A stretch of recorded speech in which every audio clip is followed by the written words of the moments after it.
Елімізде инсультке шалдығатындар қатары азаймай тұр. Жыл сайын 40 мыңнан астам адам инсульт дертімен тіркеледі. Әлемде де осы ауру бойынша өлім-жітім алдыңғы қатарда. Тіпті дүниежүзілік денсаулық сақтау ұйымы инсультті індет деп жариялады. Кезек күттірмейтін қан тамырлары ауруларының алдын алуға болама. Тілшіміз Айнұр Қуатқызы мамандармен тілдесіп көрді. Инсульт жүрек қан тамырлары ауруларына жатады, және бұл кезек күттірмейтін қауіпті дерт. Бұл аурудың алдын алу әдістерін тек дәрігер ғана емес, кез келген адам білуі тиіс дейді мамандар. Фаст-тест тәсілін есте сақтау қажет. Инсульттің ең бірінші белгілері болады. Оны фаст-тест дейміз. Адамның беті қисайып кетсе, бір жағынан қолы түсіп кетсе, құсса, сөйлемей қалса, сол ең бірінші белгілері. Ең бірінші сол жәрдем 103-ке звондау керек. Ол келіп ең жақын инсульт орталығына алып барады.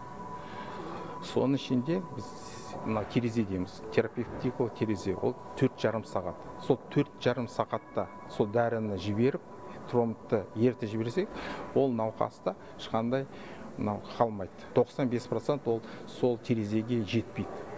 Сонан кейін оларға реабилитация керек болады. Дәрігерлер пандемиядан кейін инсультке шалдығатындар көбейіп кеткенін айтады. Өткен жылдың өзінде 400-дей операция жасалған. Өкінішке қарай науқастардың көбі алғашқы көмек алуға жетпей көз жұмады дейді. Дерттің белгілері білінген сәттен 6 сағат ішінде көмек көрсетіліп, арнайы операция жасалса, оның ізі де қалмайды екен. Яғни ең жақын инсульт орталығына жүгініп үлгерсеңіз, онда терапиялық терезе қағидатымен жедел көмек көрсетіледі. Қазір еліміз бойынша 70-тен астам инсульттік орталық жұмыс істейді. Алайда бұның өзі аздық етіп отыр. Маман да тапшы дейді сарапшылар. Ал денсаулық сақтау министрі аудандық ауруханаларда да инсульттік орталық ашуды жоспарлап отырғанын айтты. Қазіргі өзіміздің жоспарымызда әлі де енді осындай инсульттық орталықтарды аудандық ауруханаларға жеткізу, халыққа 6 сағат қағидаты бойынша дер кезінде жұмыс шұғыл медициналық көмек көрсету бағытында осындай инсульттық орталықтар ары қарай ашылатын болады.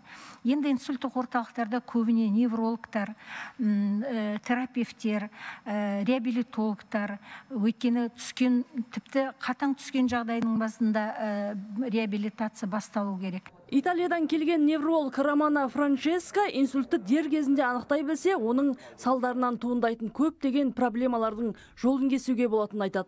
Алайда көптеген адам инсульттің алғашқы белгілеріне назар аудармайды. Бас ауруы ғой деп қабылдап, сан соғып қалып жатады дейді. Мысалы, Италияда жыл сайын 100 мыңнан астам адам инсультке шалдығады екен. Соңғы 20 жыл ішінде бұл дертке шалдығатындардың саны 45 мың адамға азайған. Себебі түрлі дәрежедегі мемлекеттік мекемелердің өзінде инсульт орталықтары бар. Бізде алдын алу шаралары тыңғылықты жүргізіледі. Әсіресе темекі тартуды шектеу, үнемі қозғалыста болу сияқты салауатты өмір сүру салтын дәріптеу жұмыстары нәтижесін беріп жатыр. Осы арқылы инсультке шалдығатындардың санын азайттық. Бізде емханалардан бөлек зауыт сияқты кейбір қызмет орындарында да инсульттің алдын алу кеңселері жұмыс істейді.